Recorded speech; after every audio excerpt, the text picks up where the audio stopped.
Carta a los Colosenses, capítulo 3, versículos 18 al 21.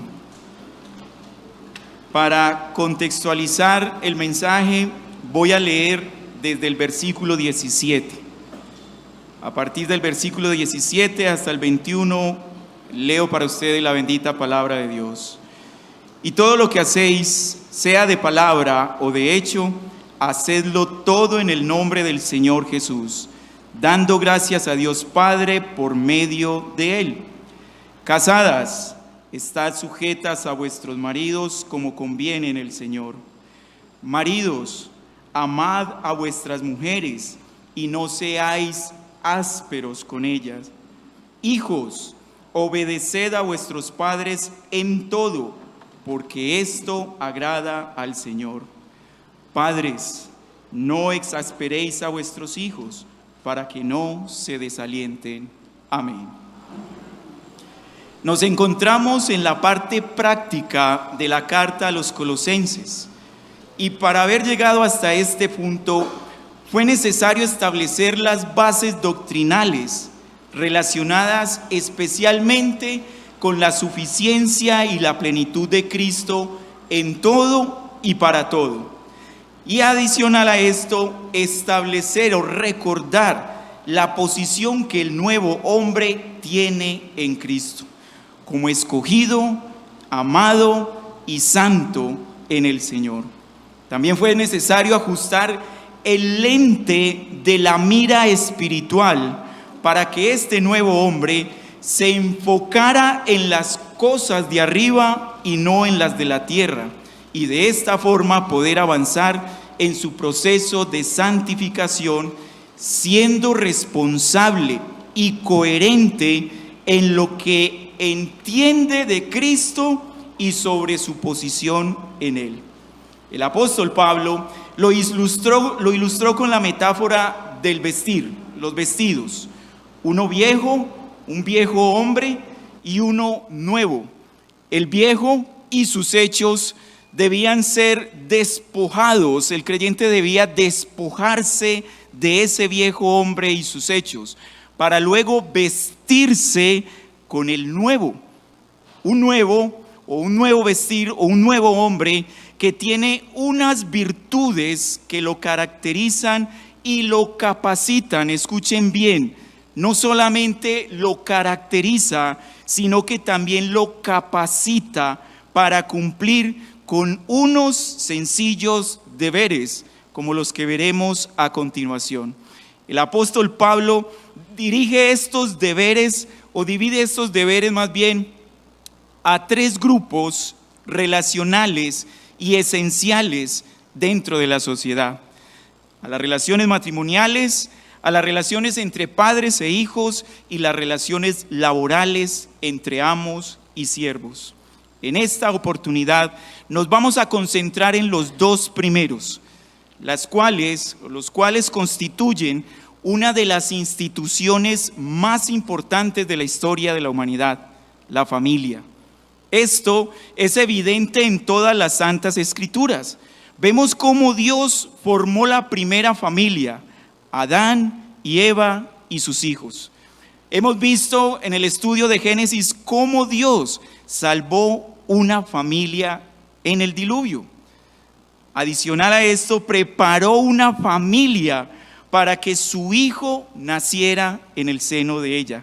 Esto por mencionar algunos casos relacionados o relevantes acerca de la familia en las Sagradas Escrituras. Pero aún las declaraciones humanistas dan la importancia a esta institución, así como lo cita la Declaración Universal de Derechos Humanos, después de la Segunda Guerra Mundial en 1948. El artículo 16 del párrafo 3, en el párrafo 3 dice: la familia es el elemento natural y fundamental de la sociedad y tiene derecho a la protección de la sociedad y el Estado.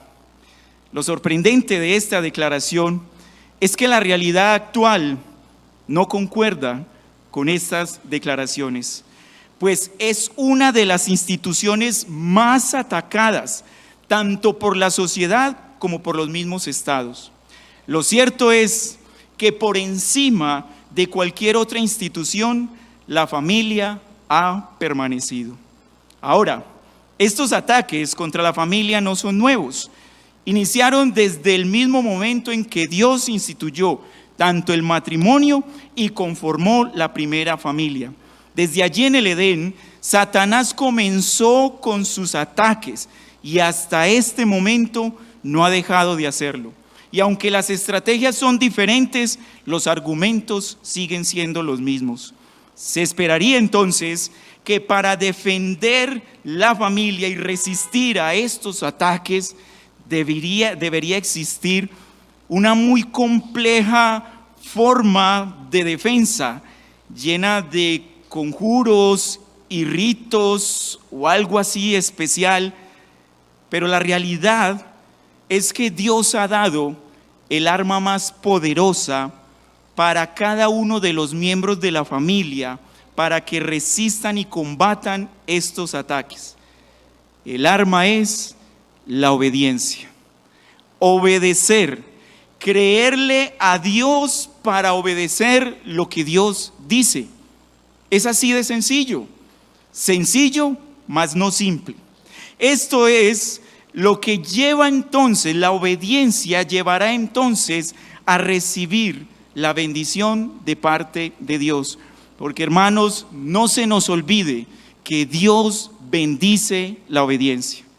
¿Y qué mayor bendición podemos recibir de Dios si no es la santificación?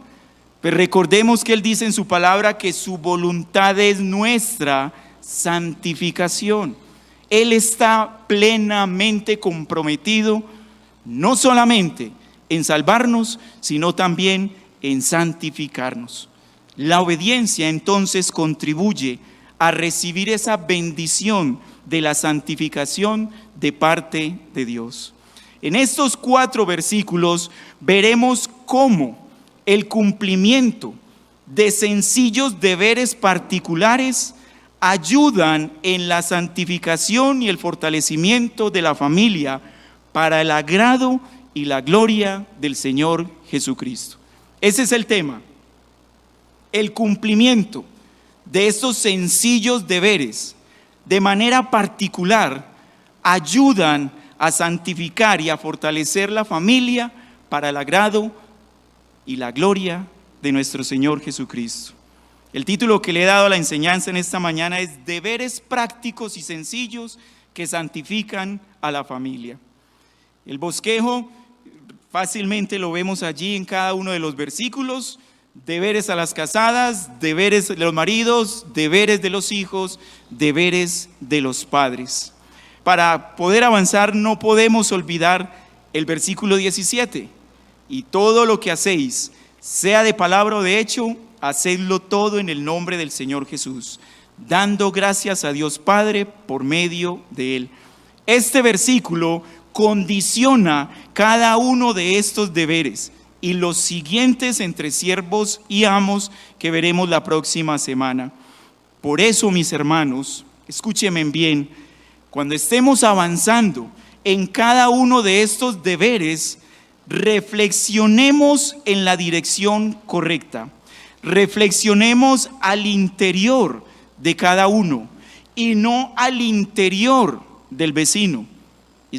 Y más cuando este vecino es tu esposo o tu esposa, o es tu hijo o es tu padre. Iniciemos con el desarrollo pues de la exposición. El deber de las casadas, dice el texto, versículo 18, estad sujetas a vuestro marido. Y aquí es necesario, mis hermanos, aclarar algo. Cuando el apóstol inicia con las mujeres, no es porque él sea un machista o porque tenga algo en contra de las mujeres. No es así. Por el contrario, cuando él inicia dándole importancia a los deberes de la mujer, está yendo en contra de la cultura de su tiempo. Una cultura impregnada de los pensamientos griegos, los cuales a través de muchas formas despreciaban tanto a las mujeres como a los niños. Y estas prácticas lastimosamente también fueron adoptadas por el judaísmo. Pero Pablo no es un machista, por el contrario, él le da importancia a lo que la cultura y la humanidad no le da. Lo más probable aquí, cuando el apóstol inicia teniendo en cuenta primero a las mujeres, es porque él en su mente debía tener el pasaje de Génesis 3, capítulo 1. Esa conversación entre la serpiente y la mujer, en la que brilló por su ausencia la sujeción de Eva a Adán. Y si tomamos el texto de 1 Timoteo, donde el mismo Pablo dice que Adán no fue engañado, sino que la mujer, siendo engañada, incurrió en transgresión, entonces podemos sustentar este argumento de que Pablo tenía en mente lo que ocurrió allí en Edén.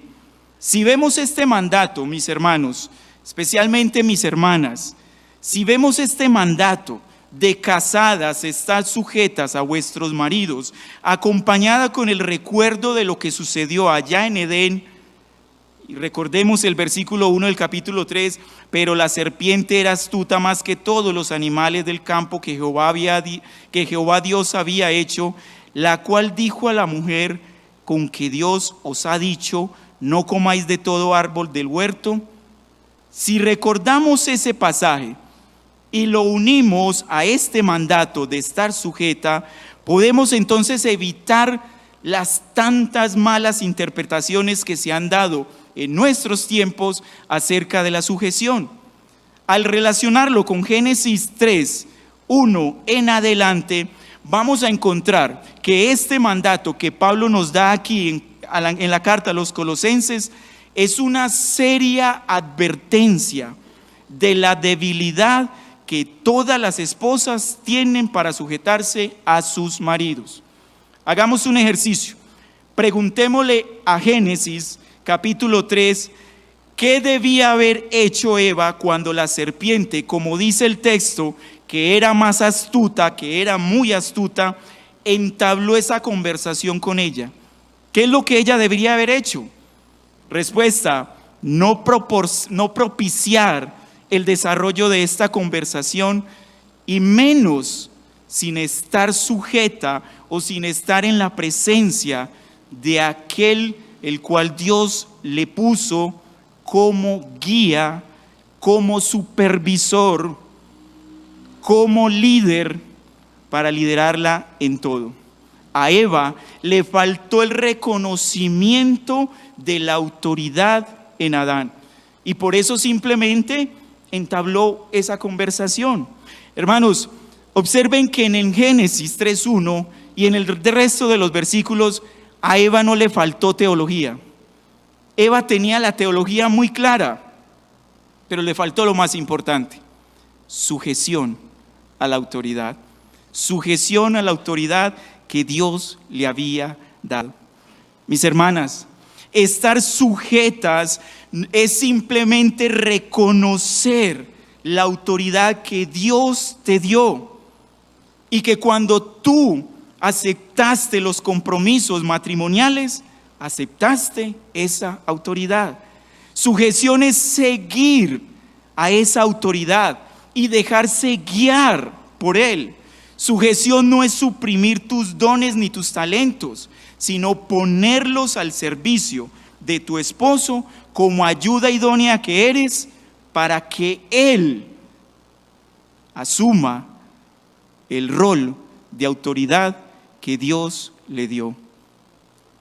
Es sencillo, ¿verdad? Son deberes sencillos. Hermanas, sujeción es aceptar tu fragilidad y el peligro que enfrentas cuando decides salir del liderazgo de tu esposo y tomar tus propias decisiones. Recuerda a Eva. Hermanas, Dios te creó para que fueses dependiente de un esposo. Y si estás sujeta a tu esposo, entonces estarás sujeta a Cristo. Porque esta sujeción no está determinada por el marido. De aquí que el texto nos continúe diciendo: como conviene en el Señor, pues es el Señor el que establece las normas y el marco de referencia para desarrollar ese deber dentro del matrimonio, aprobado por Él y regulado por Él. Esto implica que la sujeción está subordinada directamente por la palabra de Dios. De aquí la importancia entonces, mis hermanas, de que conozcas tu Biblia, de que conozcas la palabra de Dios. Ahora, surge una pregunta aquí. ¿Y qué si mi esposo, mi marido, no es un creyente? ¿Qué si él no conoce de esto? Pues la respuesta la tenemos en la misma palabra de Dios. Primera de Pedro, un texto paralelo al que estamos estudiando. Pedro, en su primera carta, en el capítulo 3, versículos 1 al 2, da esa respuesta. Asimismo, vosotras mujeres, estad sujetas a vuestros maridos, para que también los que no creen en la palabra sean ganados sin palabra por la conducta de sus esposas, considerando vuestra conducta casta y respetuosa. Amadas hermanas casadas, cumpliendo con este sencillo deber, te santificas y santificas tu matrimonio.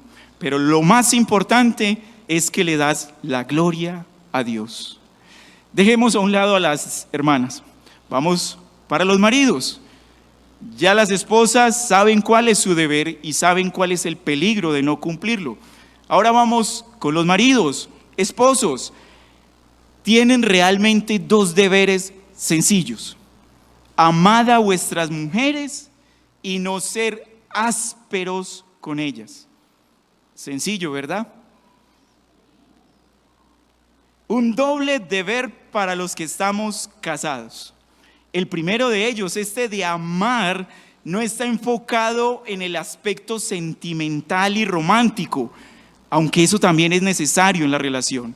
Pero lo que el mandato y el texto dice y manda a los maridos es a que ellos se comprometan a cuidar, proteger y guiar a sus esposas. Eso es amar, cuidar, proteger, guiar a sus esposas, haciendo uso de la autoridad que Dios establece sobre cada uno de ellos. Nuevamente, regresemos al Edén. Una pregunta muy pertinente al desarrollo de capítulo 3 de Génesis en adelante, a partir del versículo 1, una pregunta que podríamos hacerle al texto es: cuando inició el diálogo entre la serpiente y la mujer, ¿dónde estaba Adán?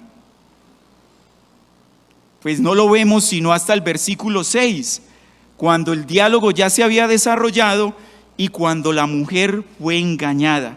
Dice el texto en versículo 6, Génesis capítulo 3, y vio la mujer que el árbol era bueno para comer y que era agradable a los ojos, y árbol codiciable para alcanzar la sabiduría, tomó del fruto y comió, y dio también a su marido. Ahí está Adán, comiendo del fruto prohibido. No vemos a Adán protegiendo el peligro sutil en el que se encontraba su mujer, al razonar con la serpiente sobre lo que Dios había mandado.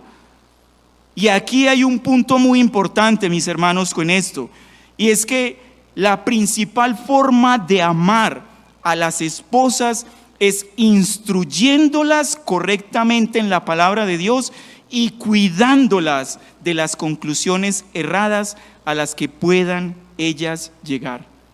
Esa es la mejor forma de amar a tu esposa. Instrúyela en la palabra y cuídala de los razonamientos equivocados a los cuales ella puede llegar, siendo engañada por las sutilezas de Satanás y todos sus secuaces. Lo que implica entonces, mis hermanos, un conocimiento de las Sagradas Escrituras. Un conocimiento de las Sagradas Escrituras, tanto para enseñarla como para llevarla a la práctica. Amados, allí no vemos a Adán reprochando o corrigiendo la decisión de su mujer. Vemos que el texto, versículo 6, lo único que dice es que él comió. No hubo un reproche. Él también tenía la teología clara. Sin embargo, no reprochó la decisión de la mujer. Podríamos decir que el error de Adán fue el descuidar a su esposa Eva, o mejor aún, él no amó a su esposa Eva. Descuidó a su esposa. Y después de esto vemos la tragedia para la humanidad. Este mandato de amar conlleva una gran responsabilidad, no solo frente a las esposas, sino y mayor aún frente a Dios mismo, pues Dios es el que llama, a quien llamará primero a rendir cuentas es a los maridos. Dios mismo llamará a rendir cuenta por la administración de esa autoridad y de esa responsabilidad que Él puso sobre nosotros para cuidar a nuestras esposas. Génesis capítulo 3, versículo 8 al 9, y oyeron la voz de Jehová diciendo, esto es después de haber comido el fruto prohibido, y oyeron la voz de Jehová Dios que se paseaba en el huerto al aire del día, y el hombre y su mujer se escondieron de la presencia de Jehová Dios entre los árboles del huerto. Versículo 9, mas Jehová Dios llamó al hombre y le dijo, ¿dónde estás tú? Una falta de compromiso por parte del marido para cumplir con este sencillo deber hacia su esposa traerá consecuencias dolorosas en su matrimonio. Alguien dijo alguna vez que lo que no se ama no se cuida. ¿Qué tanto amas a tu esposa, esposo? Porque eso será reflejado en el cuidado que tú tengas con ella. Por eso, esa autoridad, ese poder que Dios le otorga al esposo sobre su esposa es para santificarla y no para destruirla. Por eso el texto continúa diciendo, y no seáis ásperos con ellas. El abuso de la autoridad puede llevar a ser áspero con la esposa. Y esto es como si cogiéramos algo muy delicado, como son ellas, muy delicado, y cogiéramos una lija de papel de las más gruesas que existen para raspar las paredes y la pasáramos por el rostro de nuestras esposas. Eso es lo que simboliza el ser áspero con ellas. Ese no es el mandato. El mandato es que en vez de tener una lija áspera, tomemos un paño, el paño más delicado, y la protejamos y la cuidemos y limpiemos cada vez que ella necesite de una limpieza. Eso es lo que manda, y ese es el mandamiento en este versículo que Pablo le da a sus esposos. El apóstol Pedro lo da muy claramente. Primera de Pedro 3:7, vosotros maridos al igual vivid con ellas sabiamente, dando honor a la mujer como vaso más frágil y como coherederas de la gracia de la vida, para que vuestras oraciones no tengan estorbo. Más claro no puede estar. Dos elementos sencillos para no ser ásperos con nuestras esposas: sabiduría de lo alto, y a través de esa sabiduría las podemos honrar como vasos frágiles, sabiendo de que son nuestras hermanas en Cristo, coherederas de la gracia de la vida.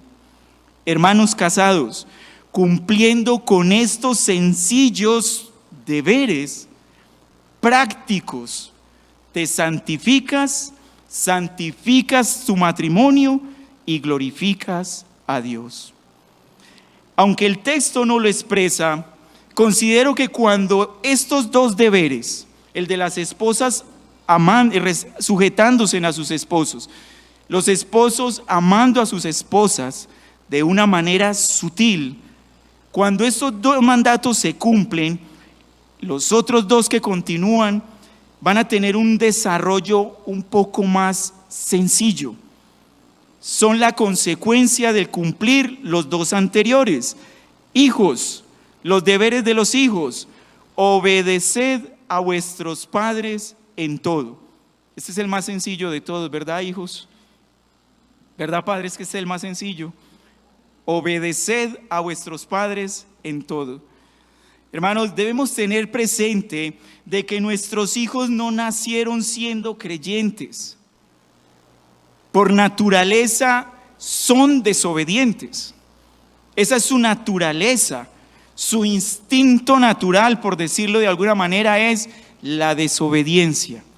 Recuerden lo que ocurrió en Edén. Desobediencia. Y todo el resto de la humanidad tiene impregnado en su corazón la tendencia a desobedecer. Pero esta realidad no debe ser consciente en los padres, sino que también y principalmente debe ser consciente en los hijos. Constantemente debemos repetirle a nuestros hijos que ellos tienen una naturaleza pecaminosa. La Biblia es contraria a la psicología moderna. La psicología moderna dice que no debemos hablar de pecado a nuestros hijos. La Biblia dice: debes decirle que eres un pecador. El mismo Señor nos lo repite constantemente. Y si ellos no son conscientes de su condición y de las consecuencias de sus acciones pecaminosas, entonces, ¿cómo temerán a Jehová? ¿Cómo temerán a Dios, al Dios que demanda santidad, al Dios que demanda obediencia?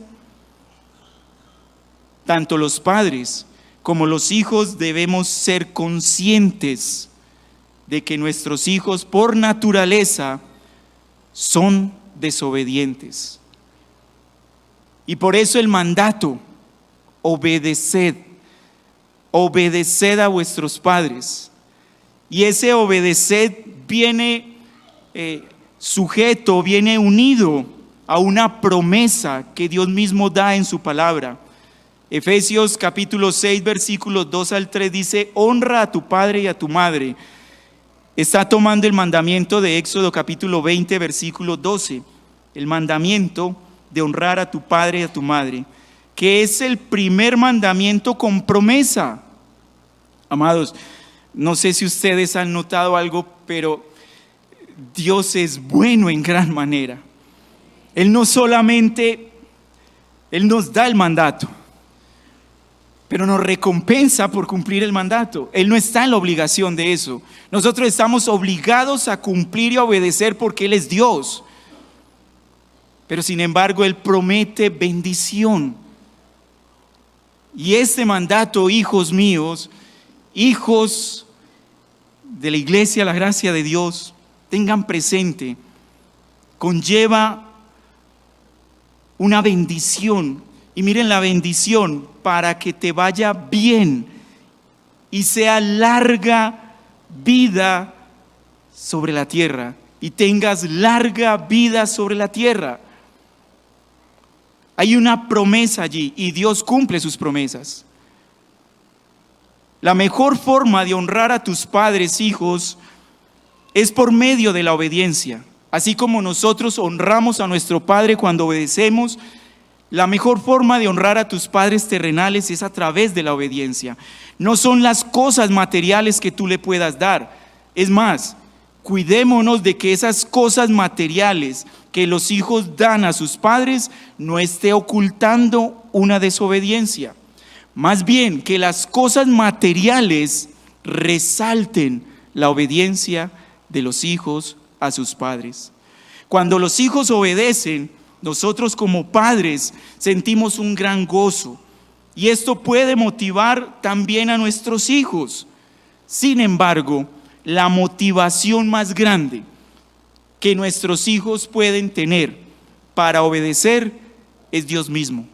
El texto continúa diciendo: porque esto agrada al Señor. Esto, el obedecer, agrada al Señor. Y esta verdad también enmarca los límites de la obediencia, porque puede venir también la pregunta: Y si mis padres me mandan a hacer algo que no es lícito, ¿también debo obedecer? La respuesta es no, porque debe ser algo que le agrade al Señor. Y para que tengas un poco más de amplitud, hijo mío, revisa lo que dice la misma palabra en Filipenses capítulo 4, versículo 8. Allí podemos observar y tener una luz de cómo y en qué debemos obedecer. Dice el texto, todo lo que es verdadero. Revisa si todo lo que tus padres te mandan a hacer es verdadero. Todo lo que es honesto, todo lo que es justo, todo lo que es puro, todo lo amable, todo lo que es de buen nombre, si hay virtud alguna y si algo digno de alabanza. Ese puede ser un pequeño listado de lo que debes obedecer a tu padre y a tu madre en todo. Recuerda, eso le agrada al Señor. Y recuerda, Él prometió bendecir tu obediencia. Padres, no exasperéis a vuestros hijos. La relación entre padre e hijo es consecuente al conocimiento que tengan los padres de sus hijos.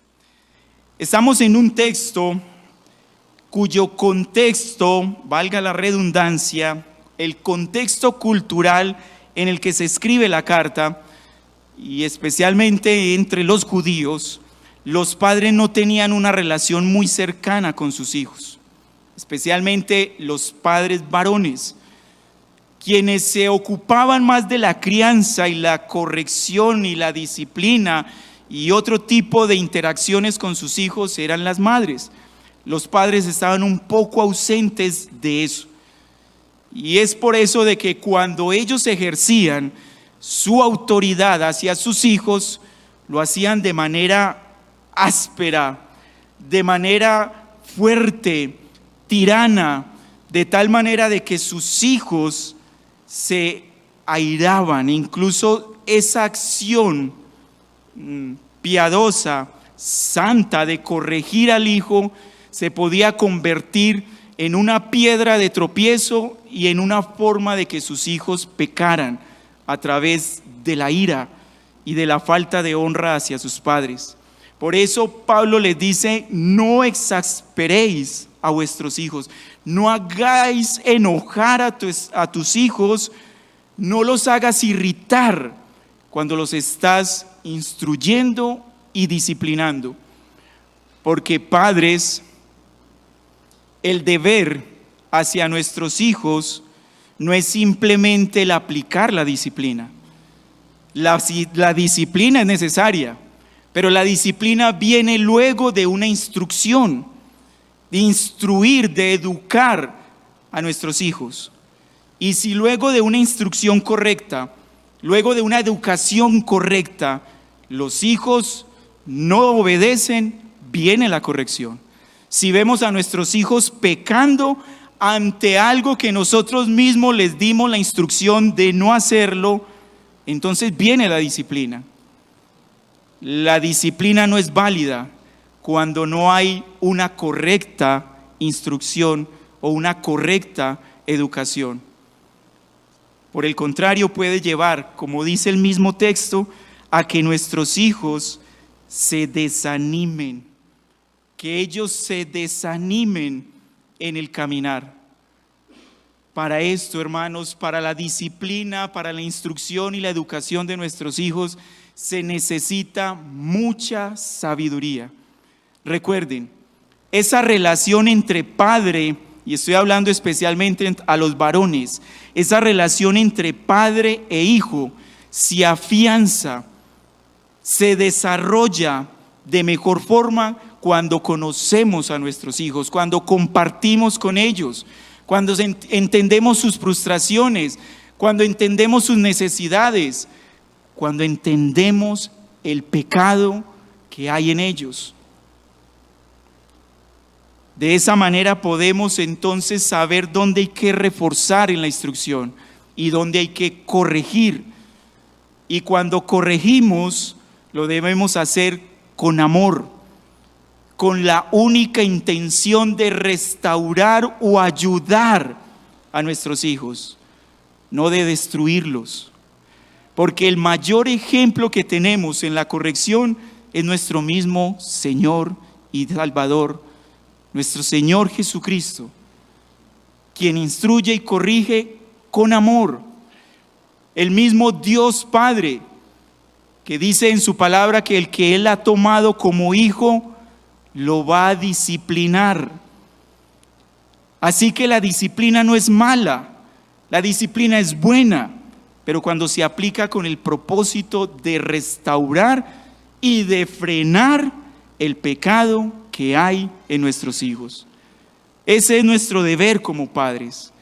Como padres, y como dice Pablo en Efesios 6:4, vosotros padres no provoquéis a ira a vuestros hijos, sino criadlos en disciplina y amonestación del Señor. Es necesaria la disciplina. Nosotros debemos imitar a Dios, que disciplina a sus hijos, pero también Dios castiga el pecado. Y nosotros debemos imitar su actitud de castigo frente al pecado. Dios castiga el pecado, o en su Hijo para los que salva, o en cada uno de los que se condenan, pagarán justamente por sus pecados. Y es Dios el que cobrará, y es Dios el que castigará, y es Dios el que condena. Nosotros como padres debemos imitar la actitud de Dios frente al pecado. Si nuestros hijos pecan, debemos disciplinarlos. Debemos disciplinarlos en amor. En amor. Y quiera Dios que a través de una disciplina bien aplicada, Él en su misericordia pueda quebrantar el corazón duro de nuestros hijos y traerlo a sus pies para la salvación. Ese es nuestro mayor propósito. Para los hijos, la palabra de Dios tiene palabras de consuelo frente a todo esto. El Proverbio capítulo 3 versículo 11 dice: no menosprecies, hijo mío, el castigo de Jehová, ni te fatigues de su corrección, porque Jehová al que ama castiga, como el padre al hijo a quien quiere. Proverbios 13:24, el que detiene, padres, escuchen bien esto, el que detiene el castigo a su hijo aborrece, mas el que lo ama desde temprano lo corrige. Esa corrección, esa disciplina, esa instrucción hacia nuestros hijos, mientras más temprano lo hagamos, es más beneficioso para ellos. Es responsabilidad tanto de los padres corregir, como de los hijos aceptar la corrección como parte de Dios. ¿Dónde vemos a Cristo en estos 4 versículos? Amados, recuerden que Cristo no solamente nos salva, Cristo también nos santifica. Y en la santificación, Cristo nos dio ejemplo de ese proceso de santificación. No porque Él lo necesitara, sino que, como dice su palabra, Él es el mayor ejemplo, Él es el sumo sacerdote. Carta a los Hebreos, quien se compadece de nosotros, porque Él todo lo vivió, todo lo sufrió, lo que tú sientes, lo que tú fuiste tentado, Cristo también lo fue. Pero Él no pecó. Por eso Él es el ejemplo.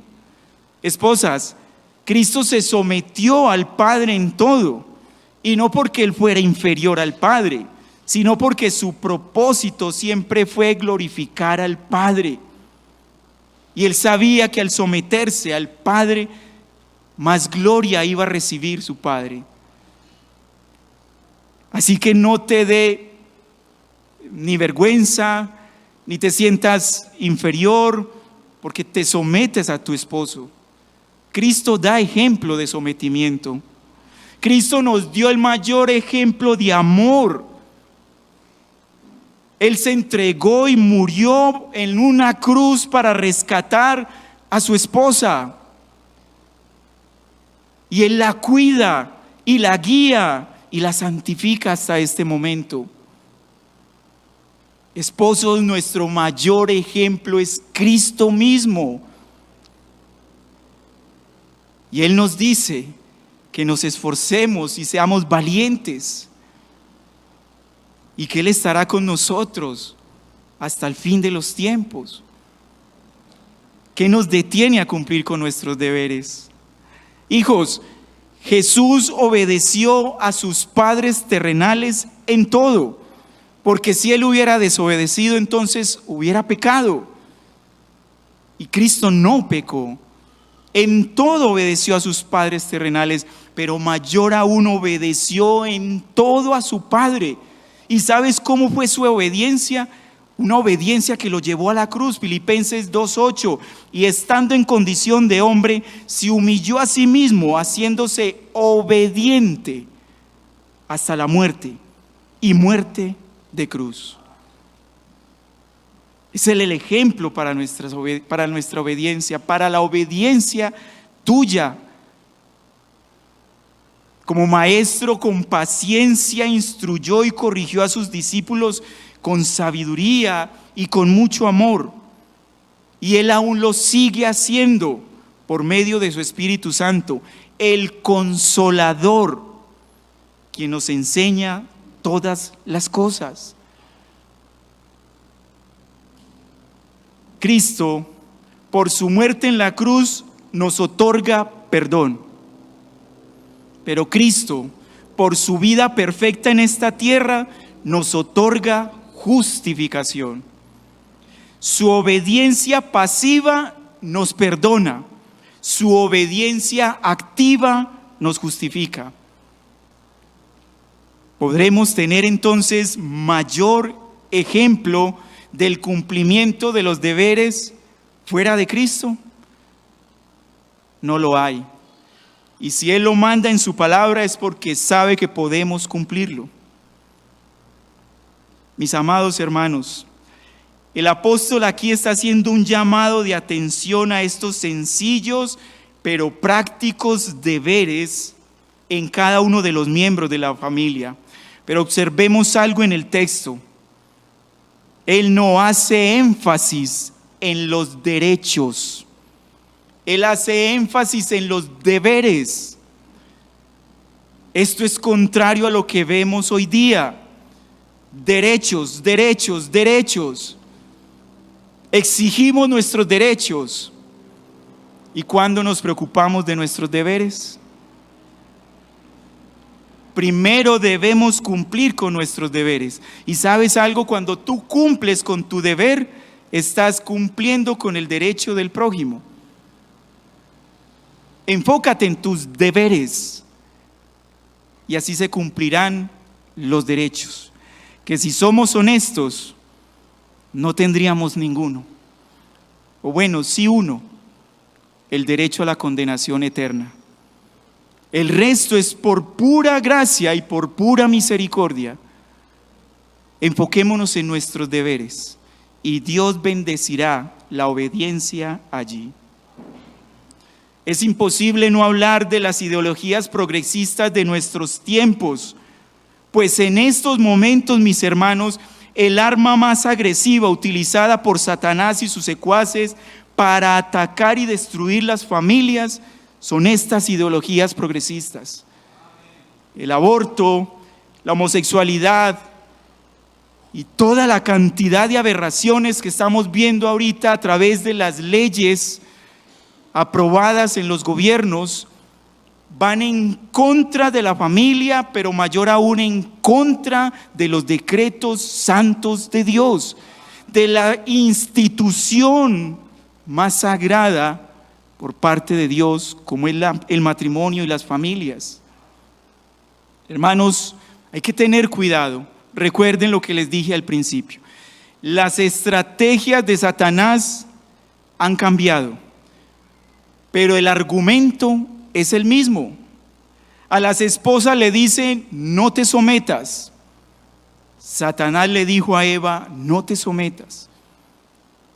Le dice a los hijos, no obedezcan, dice el sistema actual.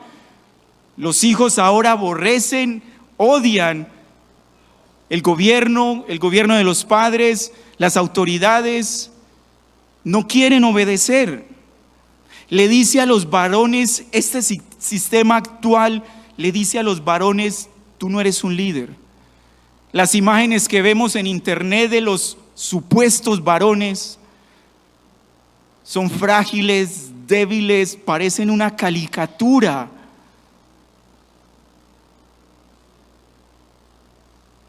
Ausentan, sacan a Adán, sacan a los varones del centro de sus familias, los entretienen con una cantidad de elementos, entretenimientos, juegos, vicios, para que no estén atentos y vigilantes protegiendo sus hogares.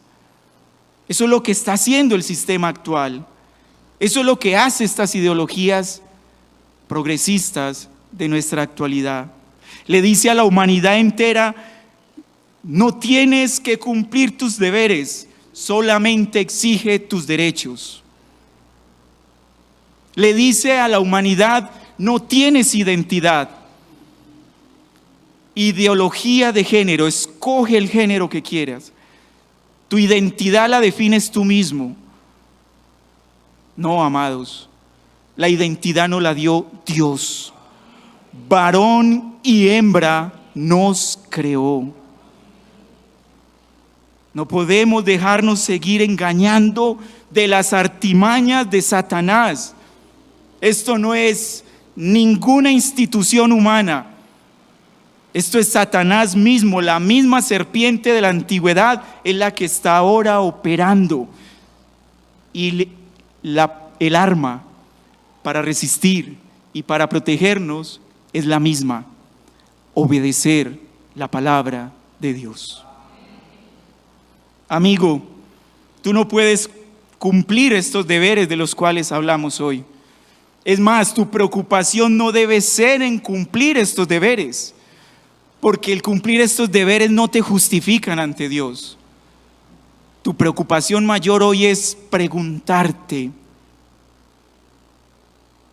¿cómo estás ante las cuentas con Dios? Porque tú eres un desobediente, has infringido todos sus mandamientos. Y su palabra claramente dice que la paga del pecado es muerte, que la desobediencia es pecado y que la paga del pecado es muerte. Eso es lo que hay sobre ti y esa es tu mayor preocupación.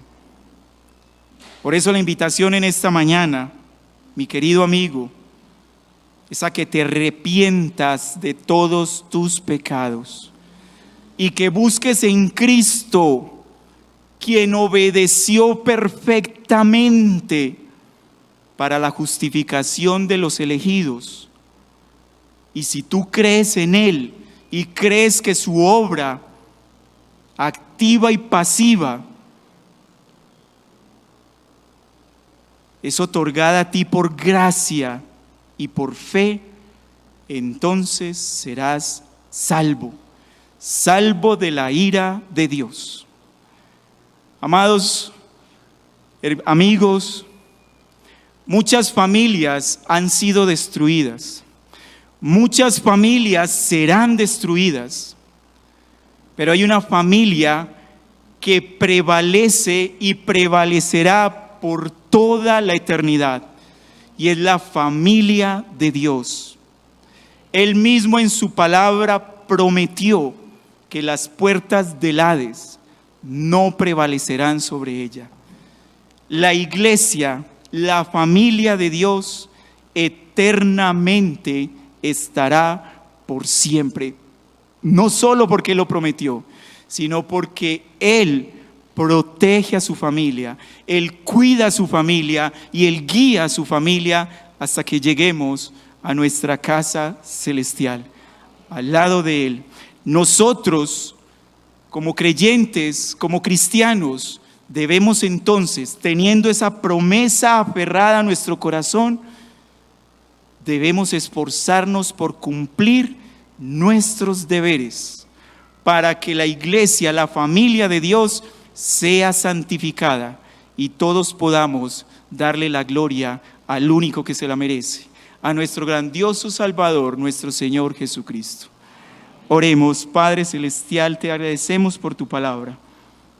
Te rogamos, Señor, de que nos continúes ayudando, protegiendo y cuidando hasta que lleguemos a la meta.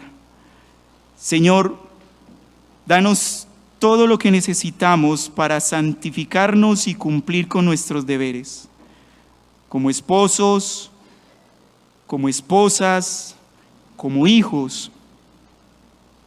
Queremos y anhelamos cumplir con nuestro deber, porque nuestro mayor anhelo, Señor, es honrarte con todas nuestras vidas.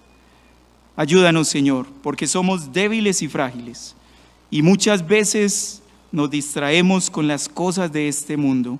Perdónanos, Señor. Ayúdanos a enfocarnos en ti, en tu palabra, en tus mandatos, y danos la fuerza para obedecer y santificarnos cada día. Para tu gloria y honra, Señor, para la exaltación del nombre que está sobre todo nombre, el nombre de nuestro Señor Jesucristo. Es en su nombre, Padre, que te lo pedimos. Amén.